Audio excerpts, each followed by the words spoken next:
ఇక మనమైతే కొత్తగా కూరగాయల బిజినెస్ స్టార్ట్ చేసినాం కదా. మనమైతే ఇప్పుడు వచ్చి ఎక్కడున్నాం చెప్పాలా, గజ్వేల్లో కొట్టిమామిడి కూరగాయల మార్కెట్కి అయితే వచ్చేసిన.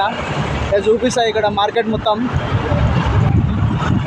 మనమైతే ఎట్లొచ్చినా అనుకుంటురా, ఇక మనకు తోడుగా మన బెంజిగాడిని పట్టుకొని వచ్చిన. ఆడు మనకు సారదార్ అయితే ఎంత దూరమైనా మనతోటే వస్తాడు. అందుకే ఆయన మీద నమ్మకంతో ఇంత దూరం వచ్చేసిన. ఇక మీ మీద నమ్మకంతో కొత్తగా బిజినెస్ అయితే మొదలుపెట్టినా. సపోర్ట్ చేస్తారని కోరుకుంటున్నాను.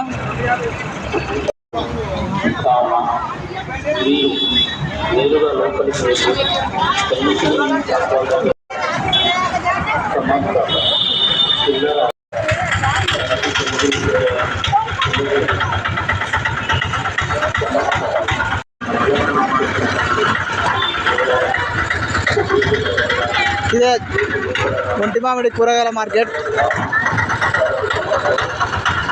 ఇక ఇప్పుడైతే మధ్యాహ్నం అవుతుంది, బంద్ చేసిర్రు.